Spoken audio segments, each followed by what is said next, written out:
Hey, Skift listeners, hear about the latest trends in the travel industry with the Brand USA Talks Travel podcast. Right now, listen to special live from IPW interviews featuring U.S. Travel's Jeff Freeman. DMOs are at the heartbeat of U.S. travel. Liz Bittner from Travel South. A lot of key gateway markets are back. LA Tourism's Adam Burke. We all win when we all partner together. Plus, Brand USA's Stacey Melman and Jackie Ennis with international travel trends and Chris Thompson's farewell finale. I'm Mark Lapidus. Join us for Brand USA Talks Travel on your favorite podcast platform.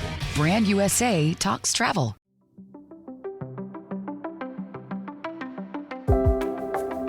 You're listening to the Skift podcast. Today on the program, we take a look inward and reflect on Skift's recent company-wide retreat to Iceland, where around 70 Skift employees spent a week in Reykjavik and touring about the island nation. Many of us meeting in person for the first time after 3 years of remote work. First off, CEO and founder Rafat Ali leads a conversation with senior and executive staff, focusing on lessons gleaned from the retreat about the business of travel, the logistics of bringing a sizable international workforce together in one place, and what was learned about company retreats and about the Skift team. After that, we feature a series of messages from various team members from throughout the company and the world, sharing their personal and business reflections about the trip. Enjoy the conversation.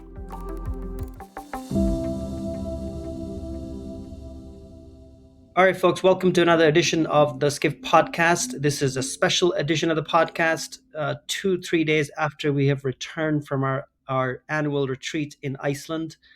We're still trying to come off from the high of the retreat, and we thought that it would make a lot of sense for us to have a podcast that talks on a few different levels of the lessons we've learned on the business of travel and what Iceland, the lessons we can gain from Iceland.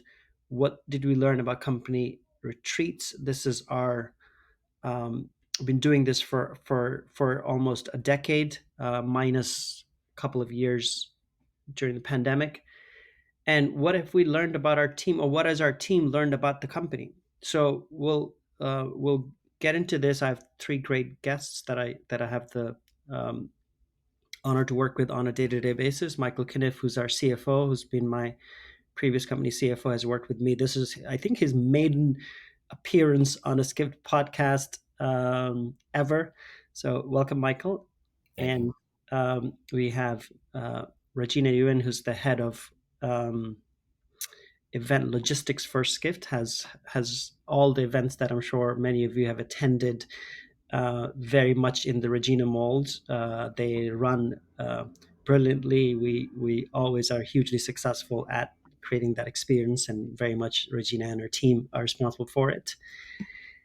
And then we have Mariana Ruiz, who is our head of HR, has in the last 2 years has taken hold of our HR functions and has done such a great job.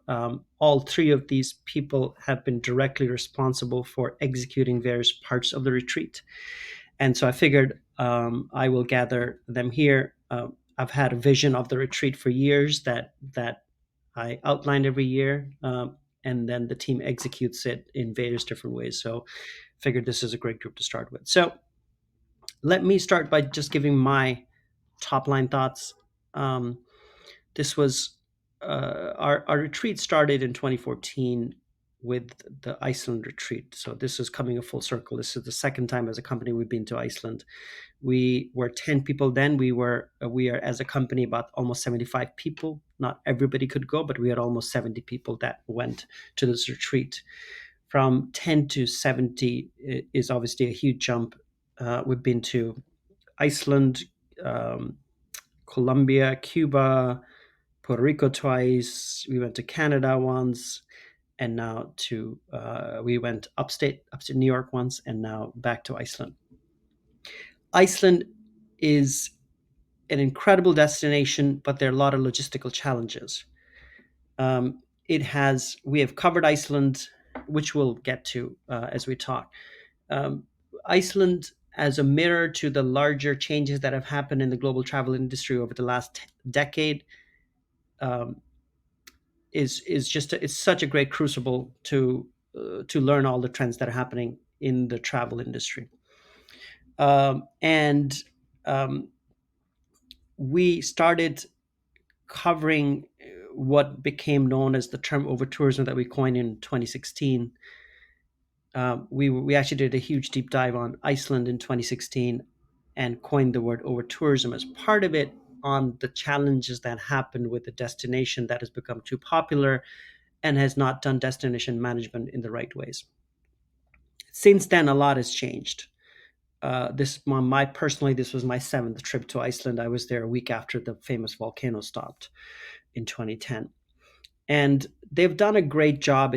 This time we were there, they've done a great job building up the infrastructure. The whole country, at least Reykjavik and surroundings, have been restructured to cater to global tourists. They've expanded the airport. The transportation is much better. The tours are much better. The accommodations are a lot more, including not just hotels, but also hostels, as well as short-term rentals. Uh, it A lot of the global trends of Chinese travelers becoming the biggest force were there in Iceland prior to the pandemic.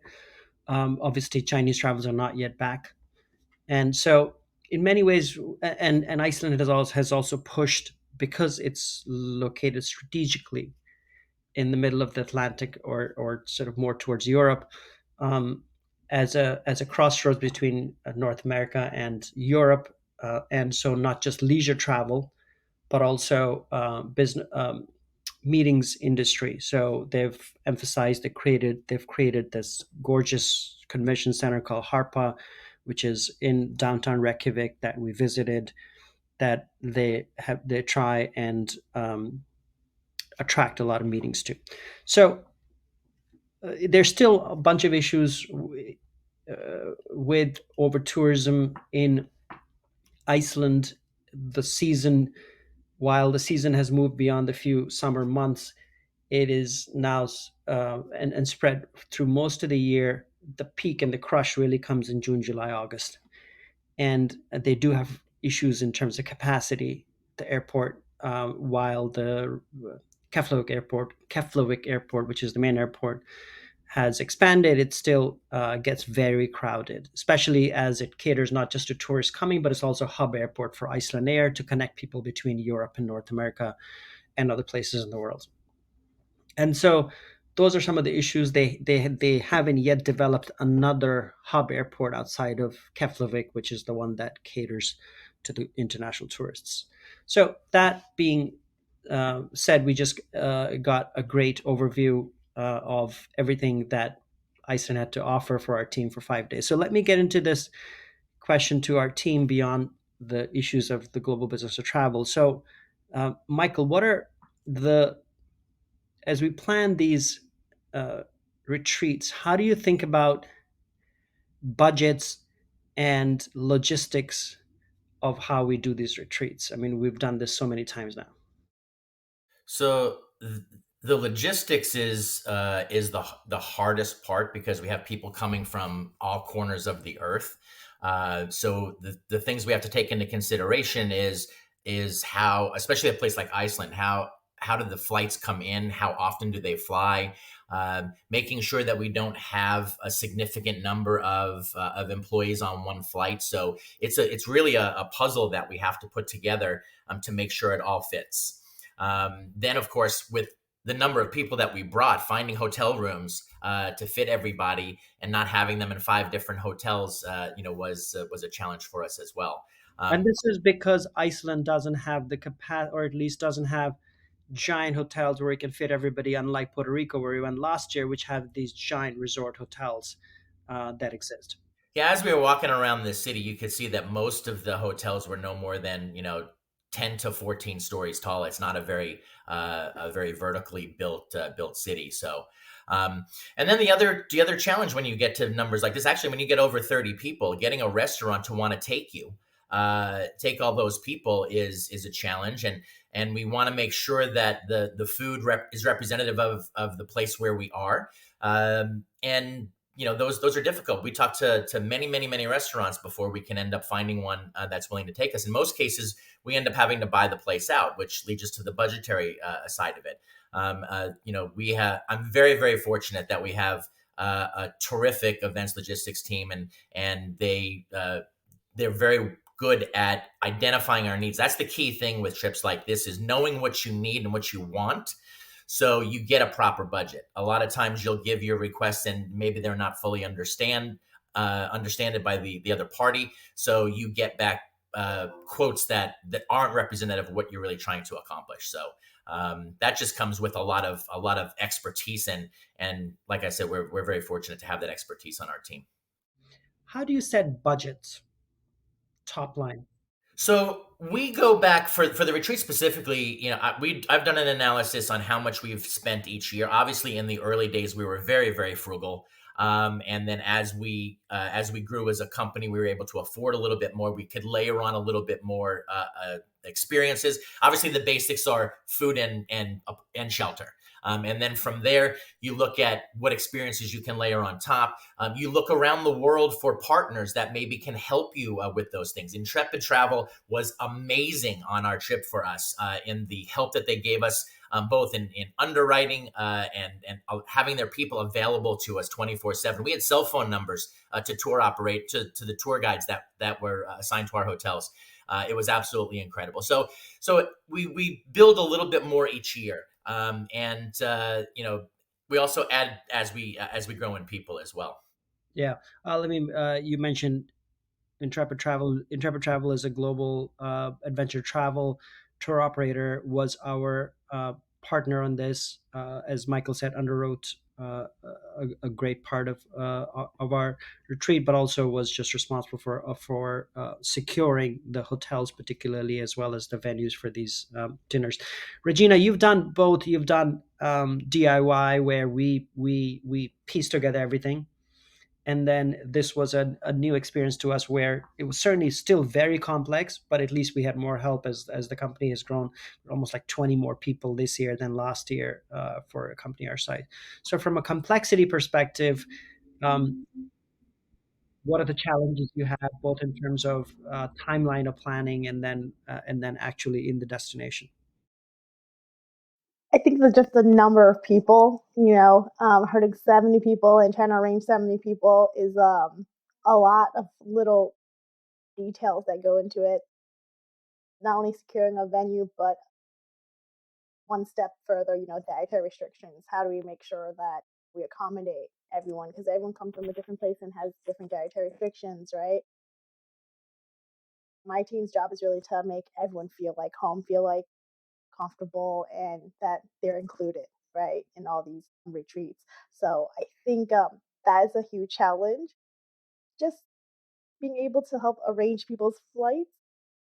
It's also hard when I think we add a lot more people a little bit later in the planning stages.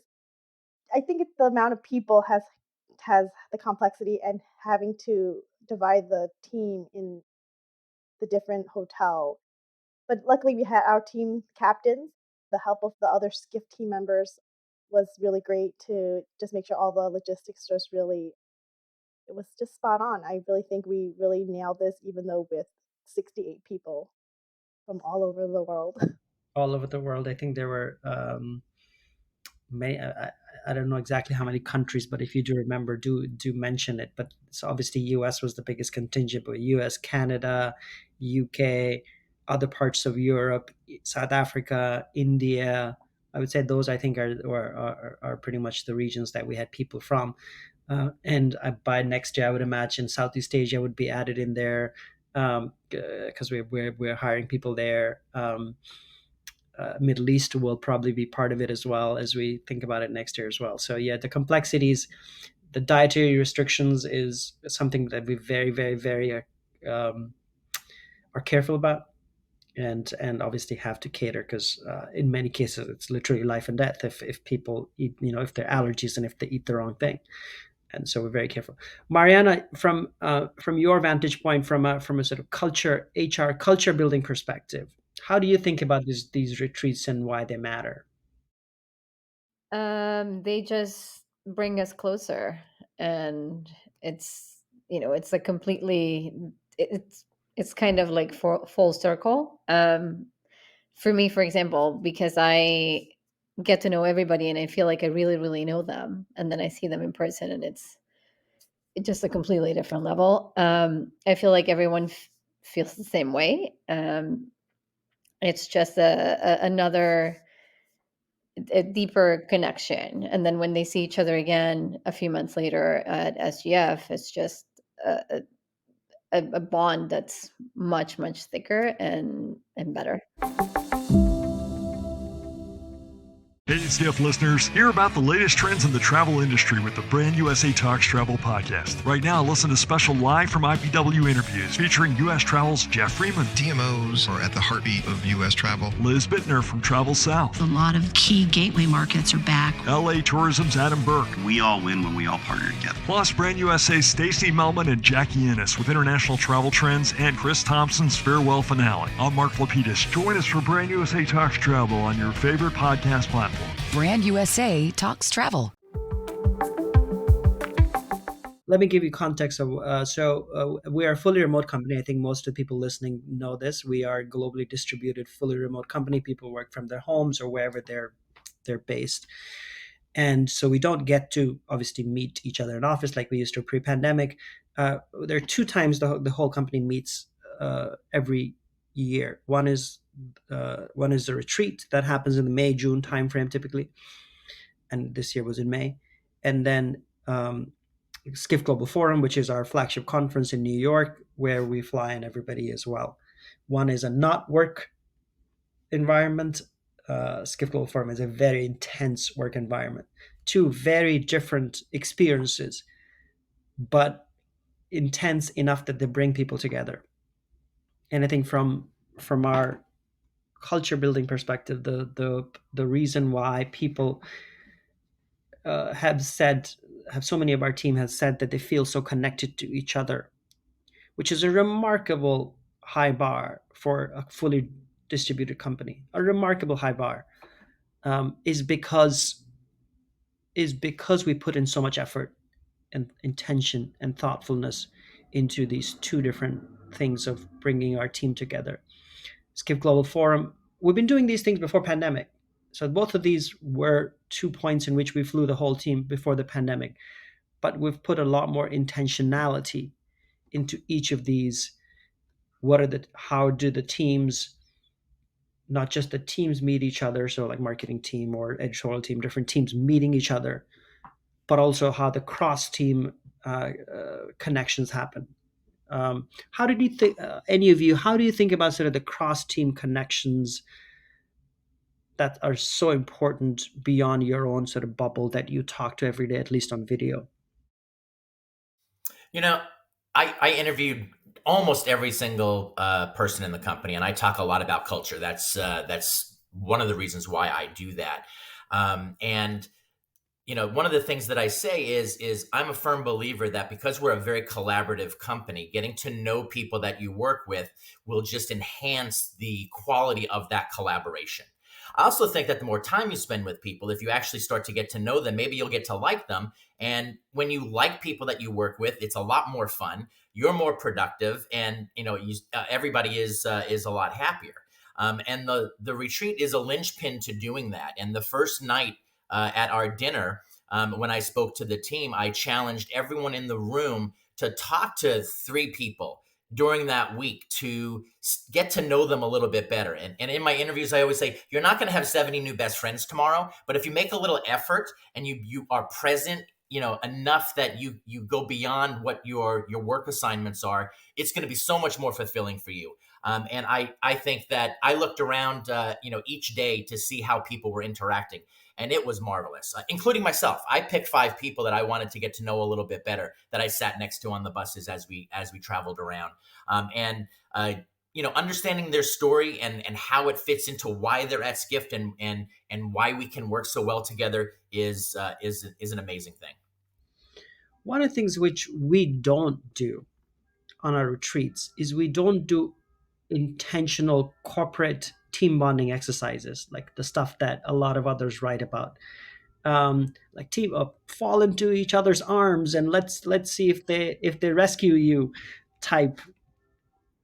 I won't use the word here, but we don't do those things. For us, because we're in the business of travel, our bonding happens because we're traveling and doing activities. So for us, it's as much learning about um, the business of travel as it is um, meeting each other. And we've coined a phrase, Mariana, maybe you want to expand on this, on living the brand. And we talk a lot about living the brand. We create t-shirts and hats, and those are some of these small little things that help you make you feel included. So talk about living the brand and what that means from a retreat perspective.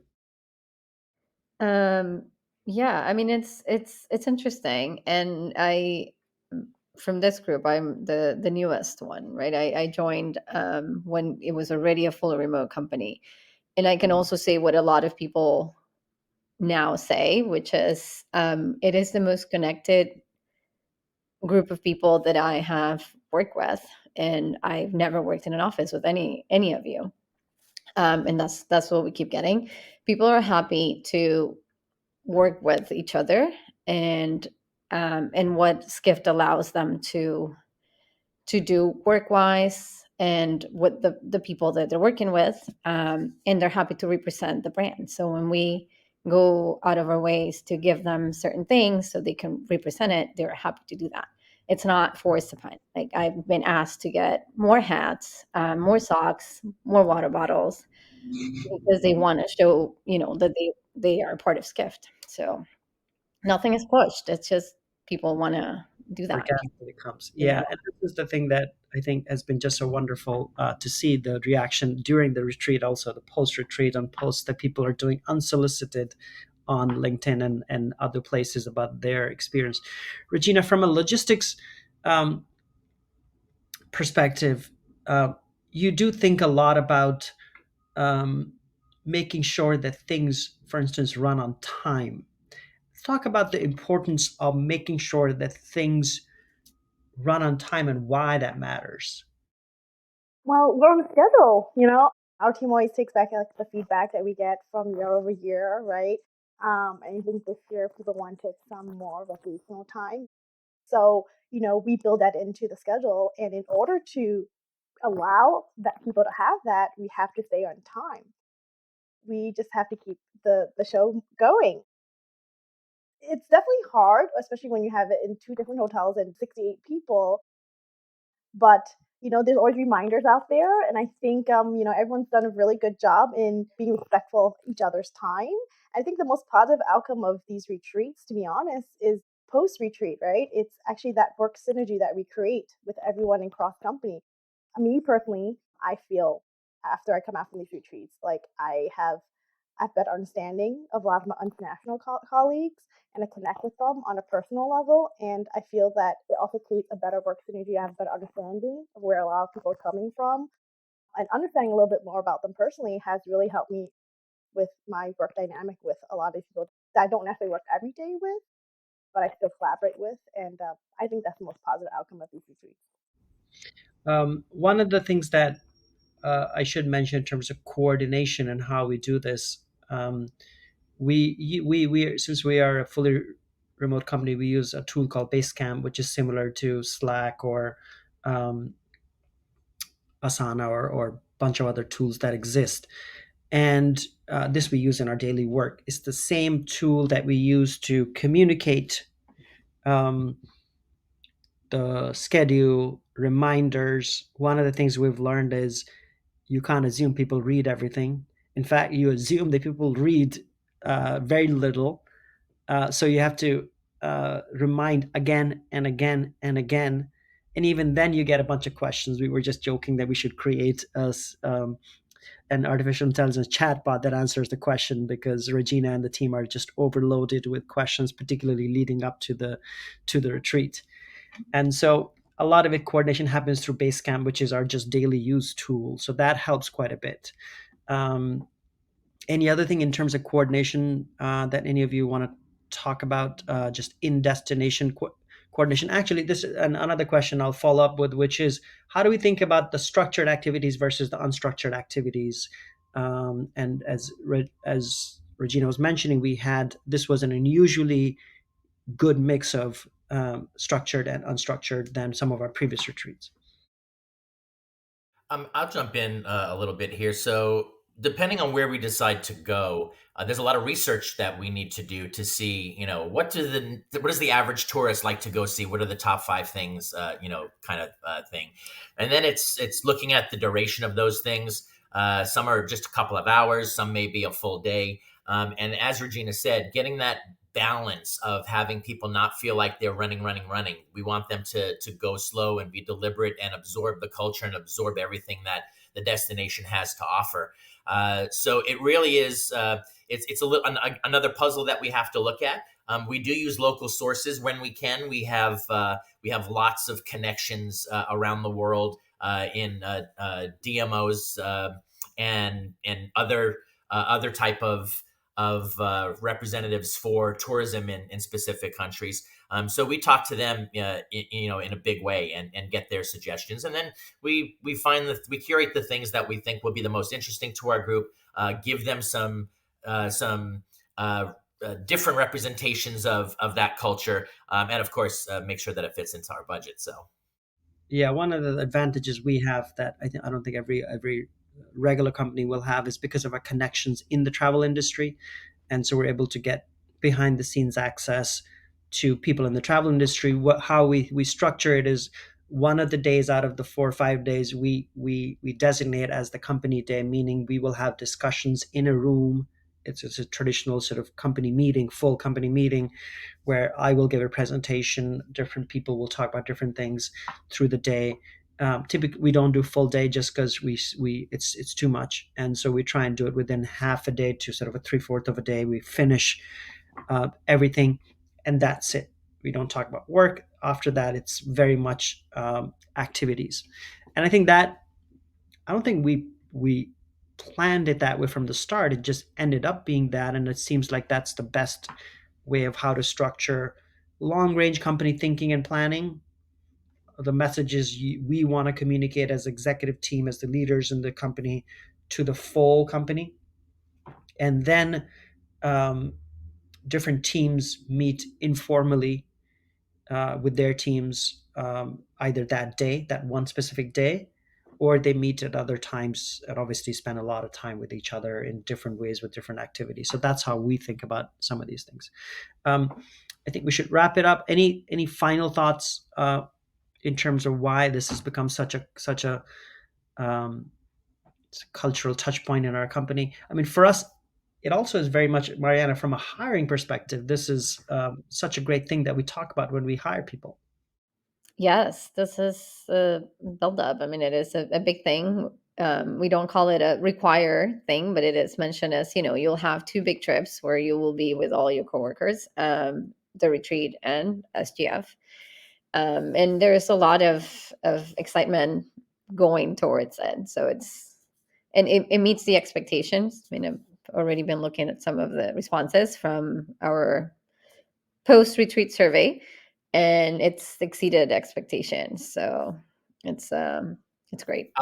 I'll add to that. We've hired 20 people since the beginning of the year, and one of the when I talk about the retreat and going to Global Forum, one of the questions I'd ask is if we were to come to terms and hire you as an employee, would you be available to go to the retreat? And obviously, earlier in this year, it was like, oh, definitely, and their eyes would light up. And as we got closer, we hired somebody literally a week before the retreat, and I asked him, I said, is there any way, chance that you could come? And he kind of sat back and said, yeah, I think I can do that. It's such a great opportunity as a new employee to meet your team in person, to meet the leadership team in person, and to reach across the aisle and meet those people that you're going to collaborate with.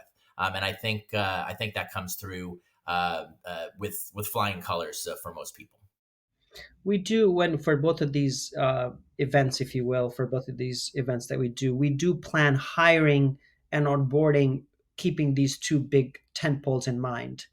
And from an onboarding perspective for a bunch of employees, Global Forum will be less this year, but in previous years, Global Forum has been a point where we onboard a bunch of folks because they've either joined right a few weeks before or right before, or in fact at the conference we've had people who've joined as well. So it becomes a great learning about the Skift brand, culture, product, etc., etc. And our retreat, in previous years and even this year, because we hired a bunch of people leading up to it, becomes a great onboarding tool for people to know each other. As Michael said, somebody literally joined like 2 days before. So that's that. Okay, well, thank you, folks. This has been great. And hopefully there's some insights that people can take away. And now enjoy the rest of the podcast episode with clips from different members of the Skift team on their experiences of what they learned about Skift, about Iceland, about the business of travel, about our culture. Enjoy.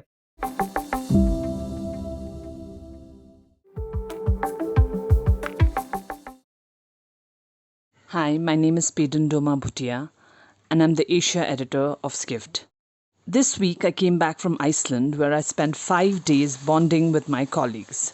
The day we landed on Icelandic soil, we were greeted by warm, sunny weather, only to be later greeted by a blast of Arctic wind that made us question our life choices. But then it's all about embracing the extremes, right? Picture this, a bunch of professionals who usually spend their days glued to computer screens, marveling at Mother Nature's version of a water fountain show. We stood in a semicircle, eagerly waiting for the geysers to erupt, like children on Christmas morning, and when they did, we cheered and squealed like a pack of overexcited toddlers. It was a symphony of oohs and ahs with intermittent bouts of uncontrollable laughter. Let's just say that some of us had to dodge the geysers' watery surprises, adding a splash of adventure to the experience. Through icy winds, erupting geysers, and silky lagoon waters, we forged bonds that went beyond the confines of remote work.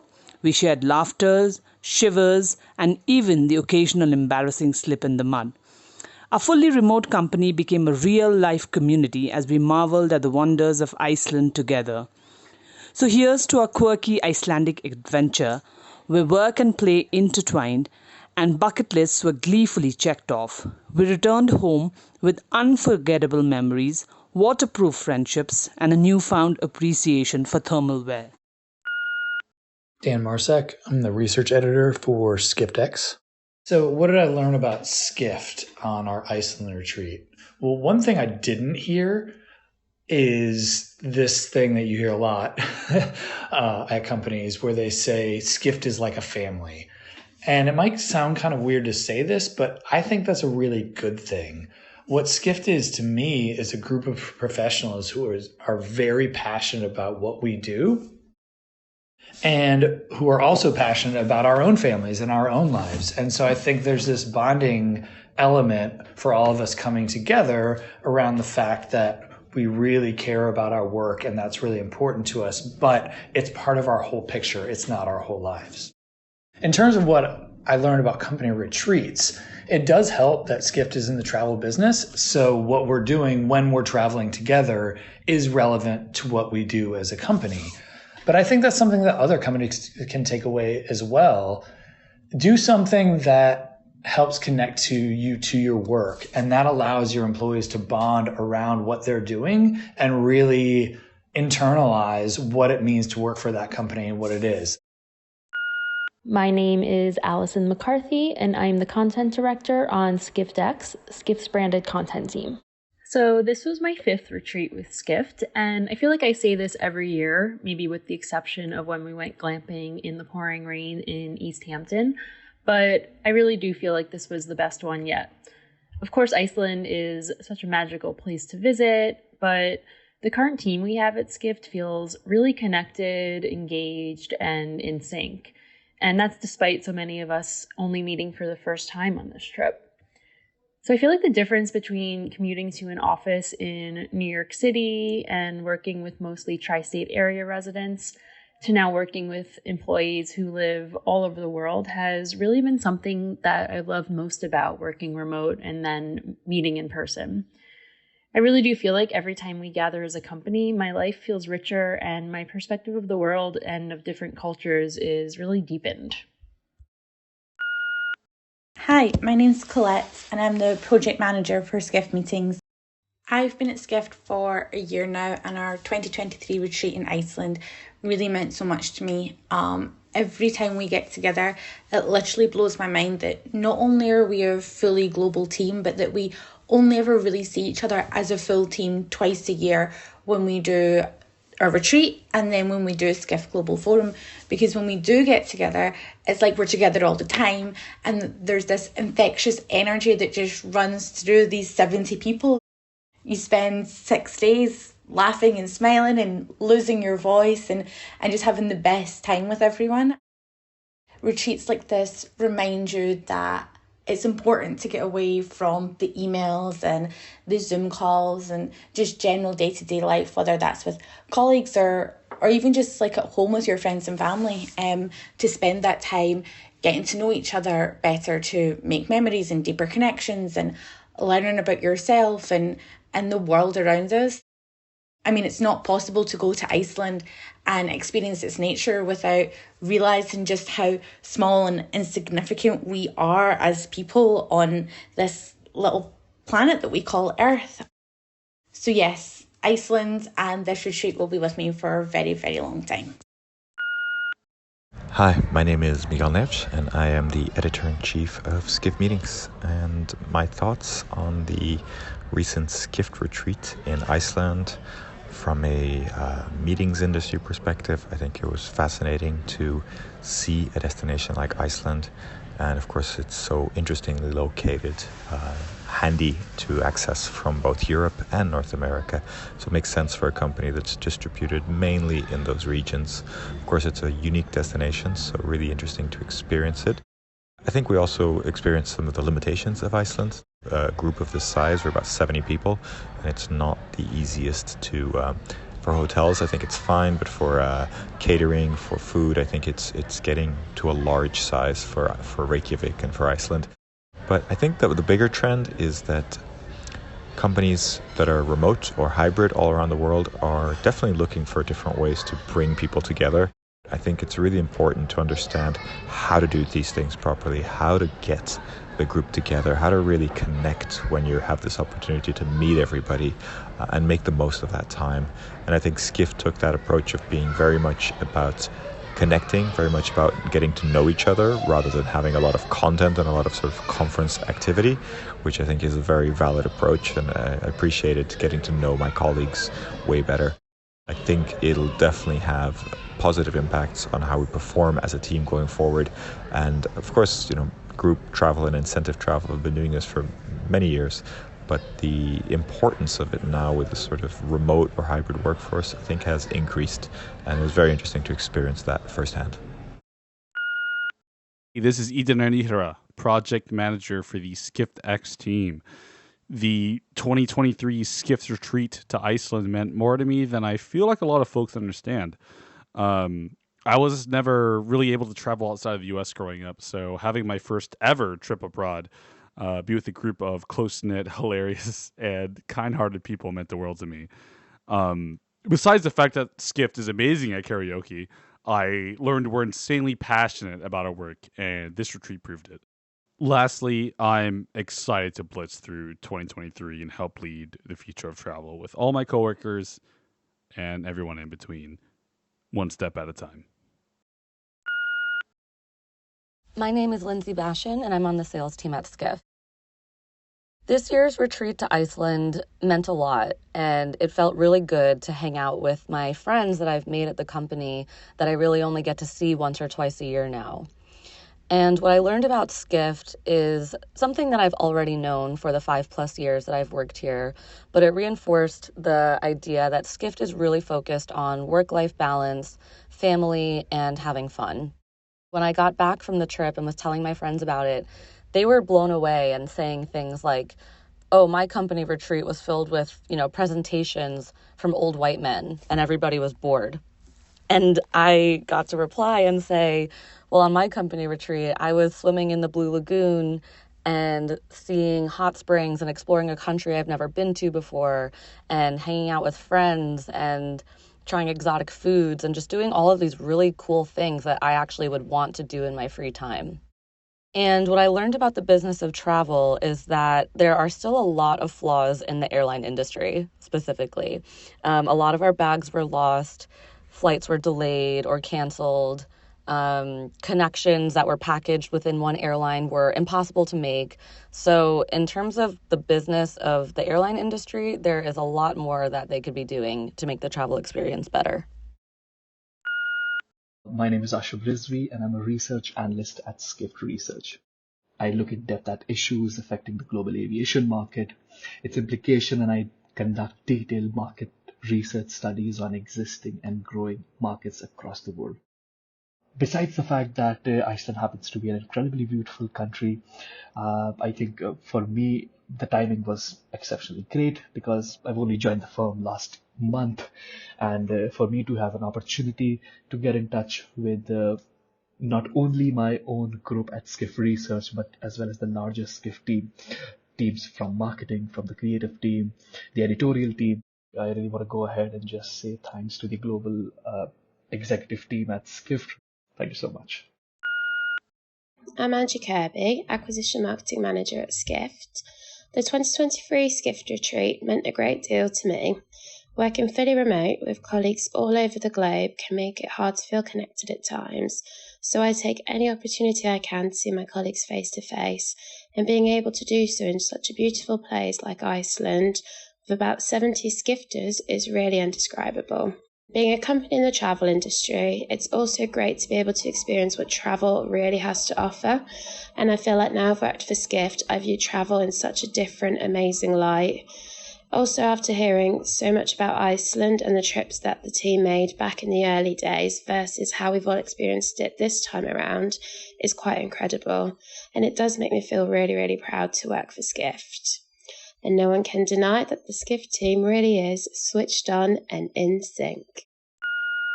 Hello everyone, it's Varsha Arora. I've been with Skift for over 2 years now. I wanted to take a moment to very quickly reflect on our recent annual retreat in Iceland. First and foremost, meeting all of you in person was truly special. As colleagues at Skift, we've collaborated and connected virtually, but being able to meet you guys face to face, I'm sure deepened our relationships.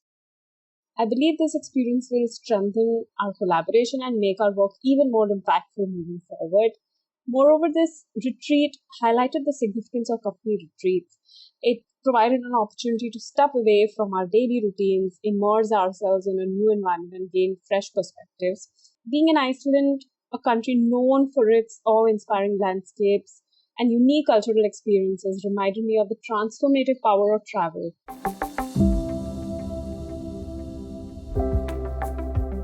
This has been the Skift Podcast.